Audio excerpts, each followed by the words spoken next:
Hello everyone, journalist Jagdev గారు ప్రస్తుతం స్టూడియోలో ఉన్నారు. వెల్కమ్ చెప్దాం. Hello sir. Hi Zakir. Sir, IPS Sanjay గారిపై ఇప్పుడు సస్పెన్షన్ వేటు 6 నెలల వరకు పొడిగించినట్టు తెలుస్తోంది. ఏంటి సార్ ఇది?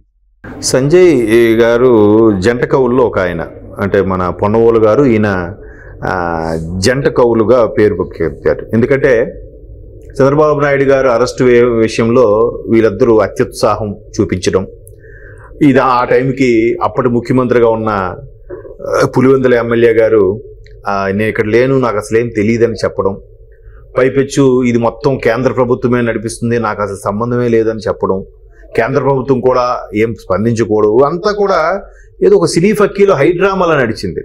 అంటే ఇప్పుడు ఆయన్ని అరెస్ట్ చేయాలంటే, సార్ ఇట్లా వస్తున్నాం, చంద్రబాబు నాయుడు గారు మిమ్మల్ని అరెస్ట్ చేస్తామంటే ఆయన వద్దంటాడా? లేదంటే వద్దురాబాబు డోర్లు వేసుకుని కూర్చుంటాడా? లేకపోతే వీళ్ళలాగా దేశాలు పారిపోతాడా? లేదుగా. అర్ధరాత్రి 2-2:30 తలుపు కొట్టి మరీ బయటకు తీసుకొచ్చి అరెస్ట్ చేసి అంత వయసులో ఇబ్బంది పెట్టే ఉద్దేశం ఏంటి? అంటే ప్రెజర్ క్రియేట్ చేస్తే ఆయన ఈ వయసు పెరిగింది, ఏదో స్ట్రోక్ వచ్చి పోతాడు అనే ప్లాన్ చేశారో ఏంటో మరి తెలియదు. కానీ బట్ ఆయన అంతకన్నా గట్టి మనిషి. సరే ఏం చేస్తారు చేయండి అన్నారు. సో దానికి పొన్నవోలు ఈయన మహానుభావుడు ఈ సంజయ్ ఐపీఎస్ అనేవాడు బాగా ప్లాన్ చేశారు. ఏవేవో పత్రాలు క్రియేట్ చేశారు. ఆయనతో పాటు ఇంకో వ్యక్తి కూడా ఉండేవాడు ఎవడో. ఆయన తర్వాత గౌహతికి ఎక్కడికో వెళ్ళిపోయాడులేండి. అంటే ఇంత పత్రాలు క్రియేట్ చేసి దాని మీద ఒక ప్రెస్ మీట్ పెట్టి ఇంత చేస్తే ఈ సంజయ్ గారి యొక్క గతంలో ఈయన కొన్ని దేవుడి గీతాలు పాటలు పాడినట్టుగా వీడియోలు రిలీజ్ చేయడం, ఇవన్నీ కూడా వ్యవహారాలు బయటకు వచ్చాయి. సో ఈ మొత్తం వ్యవహారంలో ఏడీజీగా ఉన్న అడిషనల్ అడ్వకేట్ జనరల్గా ఉన్న ఈ పొన్నవోలు అసలు కాపాడాల్సిన పోయి మరికొద్దిగా వైసీపీలో ఉండే చాలామంది కీలక వ్యక్తులకి ఇబ్బందుల్లోకి నెడుతున్నారనే విమర్శ అయితే ఉంది. ఈయన మరి అంత సీనియరు, అంత లాయర్గా ఉన్న వ్యక్తికి కూడా, పనిచేసిన వ్యక్తి కూడా కొన్ని కేసుల్లో సరిగ్గా విఫలమయ్యారని, వాదించలేకపోయారని ఇట్లాంటి విమర్శలు వినిపిస్తున్నాయి. ఈ నేపథ్యంలో మొత్తం మీద ఈ పొన్నవోలు గారు, ఐపీఎస్ సంజయ్ గారికి, ఈ జంట కవులకి ఇప్పుడు బ్యాడ్ టైం నడుస్తుందనే చెప్పాలి. అంటే ఏదైతే వీళ్ళు మాకు ఈ జగన్మోహన్ రెడ్డి గారి ప్రభుత్వమే కలకాలం ఉండిపోతుంది, మాకు తిరుగులేదు, మేము ఎప్పటికీ ఇలాగే ఈయన ఫైర్ స్టేషన్, అదే ఫైర్ ఉంటుంది కదా, ఫైర్ డిపార్ట్మెంట్కి డీజీపీగో ఏడీజీగానో చేశారు ఎవరు, సంజయ్ ఐపీఎస్ గారు. సో వీళ్ళందరూ కూడా మాకేం కాదులే, నెక్స్ట్ రాబోయే 30 ఏళ్ళ వరకు జగన్మోహన్ రెడ్డి గారి ప్రభుత్వం ఉంటుంది, మేము కూడా హాయిగా ఆయన పేరు చెప్పుకొని కాలు మీద కాలు వేసుకొని బతికేస్తాం, ఇదేదో రాజరిక పరిపాలన అన్నట్టు ఫీల్ అయ్యారు. అంటే ఎప్పుడు మిడిసి పడకూడదు. ఒక్కసారిగా చేంజ్ అయిపోయింది. జగన్మోహన్ రెడ్డి గారి ఘోర పరాభవం తర్వాత వీళ్ళు ఎక్కడెక్కడ ఉన్నారో కూడా తెలియదు. ఆయన ఇంకా కూడా ఉంటాడు, ఆయన ఎడ్యుకేషన్ సంబంధించి ఎడ్యుకేషన్ సెక్రటరీగా చేశాడు ఆయన అయితే బీభత్సమైన హడావిడి చేసి టీచర్స్ని ఎవరైనా గవర్నమెంట్ మీద కొంచెం మాట్లాడినా సస్పెండ్ చేసేసి అన్ని హడావిడి చేశారు. మొన్న రీసెంట్గా మీడియా ముందుకొచ్చి ఇది అప్పుడు ప్రభుత్వం ప్రెజర్ చేయడం వల్లే టీచర్స్ని ఈ విధంగా ఇబ్బంది పెట్టాను, జగన్మోహన్ రెడ్డి గారు ప్రభుత్వం ఇలా చేయడం వల్లే ఇలా చేశానని చెప్పి మొన్న బయటికి కక్కుతున్నాడు ఆయన. మరి ముందెందుకు అలా అత్యుత్సాహం ప్రదర్శించాలి? ఇప్పుడు ఎందుకు ఒకసారి సస్పెన్షన్, అరెస్ట్లు అయ్యేసరికి ఇప్పుడు బుద్ధి వచ్చేసినట్టేనా? కాదు. అంటే మీరు ఒక అత్యున్నత ఉద్యోగంలో ఉన్నారు, పైగా భారతదేశంలో ఇప్పటికీ అత్యున్నత ఉద్యోగం అంటే ఎవరైనా ఫస్ట్ ఐఏఎస్ఏ చెప్తారు, తర్వాత ఐపీఎస్ ఇవన్నీ చెప్తారు. వీళ్ళు అంత ఇదిగా ఉండి ఎంత మేధావులైతే, ఎంత కష్టపడితే ఆ పొజిషన్కి వెళ్తారండి. అటువంటి వాళ్ళు దాన్ని ఎంత హుందాగా ఉండాలి. అలా లేకుండా ఆ పార్టీ వాడు ఏదో చెప్పాడని, ఈ పార్టీ వాడు ఏదో చెప్పాడని ఇట్లా లాలూచి పడితే ఇప్పుడు ఎవరు పరువు పోతుంది? ఎక్కడో పొట్ట చేతి పట్టుకొని విదేశాలకో లేదా వేరే రాష్ట్రాలకో వెళ్ళిపోవడం, డెప్యుటేషన్ మీద వేరే రాష్ట్రాల్లో డ్యూటీ వేయించుకోవడం, ఇవన్నీ అవసరమా? అసలు మీరు వస్తే 100 మంది పోలీసులు సెల్యూట్ చేస్తారే, అటువంటి ఉన్నత స్థానంలో ఉండే మీరు ఇట్లాంటి బిహేవ్ చేయడం అనేది ఎంతవరకు కరెక్ట్? సో అలాగా ఒక్కొక్కరుగా వాళ్ళ యొక్క తప్పిదాలు తెలుసుకొని రియలైజ్ అయ్యి ఏదైతే వాళ్ళ మీద కేసులు వస్తున్నాయో అవన్నిటి వాటి ముందు, ఆ సిట్ అధికారుల ముందు ఒక్కొక్కరుగా ఒప్పుకుంటున్నారు.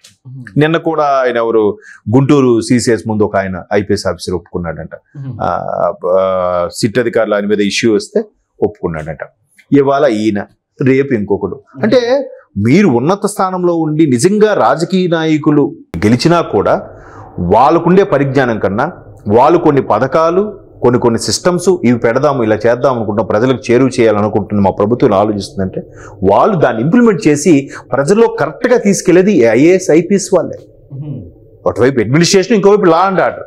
వీళ్ళు కానీ కరెక్ట్గా సార్ ఇది ఇలా ఉంటే ఇది ప్రాబ్లం అవుతుంది, ఇది ప్రాబ్లం అవుతుంది, ఈ పథకం లేదా ఈ డెవలప్మెంట్ ఇదిలా తీసుకెళ్ళండి, మేము దీనిలో ప్లాన్ చేస్తున్నాం, నిజంగా ఓకే గో హెడ్ అంటారు ఏ రాజకీయ నాయకుడైనా. వీళ్ళు సరిగ్గా ఉండరు, కానీ అపవాదం ఎవరికి? రాజకీయ నాయకులకు వస్తుంది. అంటే వీళ్ళు ఎవరికి ఫేవర్గా ఉంటారో వాళ్ళని బాగా ప్రొజెక్ట్ చేసి మిగతా వాళ్ళని బ్యాడ్ ప్రాపగాండా చేసి డౌన్ చేసే పరిస్థితి వస్తున్నాయి. సో ఐఏఎస్ ఐపీఎస్ వాళ్ళు చాలా ఉన్నతంగా చాలా ఇదిగా ఉండాలి. అటువంటి వాళ్ళు అలా ఉండకుండా ఆయన ఇంకోటి సునీల్ కుమార్ ఐపీఎస్, ఆయన ఒకడు ఇప్పుడు గుంటూరు సిసిఎస్ సిట్ ముందు హాజరయ్యాడు కాబోతున్నాడు. డిసెంబర్ 4 ఇప్పుడు హాజరవుతాడంట. ఇప్పుడు ఈయన సంజయ్ ఒకవైపు పొన్నవోలు గారు అసలు ఎంత ఉన్నతమైన పదవి అండి అది, అడ్వకేట్ జనరల్ అడిషనల్ అడ్వకేట్ ఏఏజీగా ఉండేవాళ్ళు. అట్లాంటి వాళ్ళు అందరికీ ట్రాన్స్పరెంట్గా ఒక ఉన్నతమైన న్యాయమూర్తి స్థానంలో ఉండాల్సిన వ్యక్తులు ఒకరికి ఫేవర్గా ఒకరికి తొత్తులుగా పనిచేయాల్సిన అవసరం ఏంటి? దాని అంటే మరి చేశారో లేదు కానీ విమర్శలు అయితే ఎదుర్కొంటున్నారు కదా. దానివల్ల ఎంత వాళ్ళ కుటుంబాలకు కూడా ఎంత అప్రతిష్ట, అది ఆలోచించట్లేదు. 4 పైసలు అనకేసుకున్నామా, ఏముంది ఇవాళ పేపర్లో చదువుతాడు రేపు మర్చిపోతాడు కదా అన్నట్టుగా ఉంటున్నారు. సో అట్లాంటి పరిస్థితులు వస్తున్న నేపథ్యంలో ఒక్కొక్కరుగా వాళ్ళ మీద ఉన్న ఆరోపణలు నిజం అవ్వడం, రుజువు అవ్వడం, ప్రభుత్వం దాన్ని సస్పెన్షన్గా తీస్తుంది. అసలు ఏబి వెంకటేశ్వరరావు గారు ఆయన 14 నుంచి 19 మధ్యలో చంద్రబాబు నాయుడు గారికి విజిలెన్స్కి చేయడం ఆయన తప్ప. ఒక్కసారిగా ఆయన ఏం చేశాడు, ఆయన చంద్రబాబు నాయుడు టైంలో చేశాడు, ఆయనకి ఏదో ఫేవర్ చేసేసాడు అనే ఉద్దేశంలో ఆయన కక్ష కట్టి ప్రతి 6 నెలలకి సస్పెన్షన్, 1 నెల రోజులు ఖాళీ, మళ్ళీ సస్పెన్షన్, అలాగా 5 ఏళ్ళు గడిపేశారు, 4 ఏళ్ళు ఎంతో. ఈలోగా ఆయన రిటైర్ అయిపోయాడు కూడా.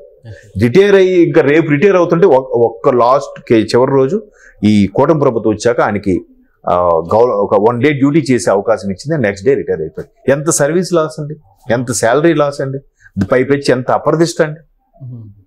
అవన్నీ తిరిగి ఇవ్వగలరా వీళ్ళందరూ? అవసరమా?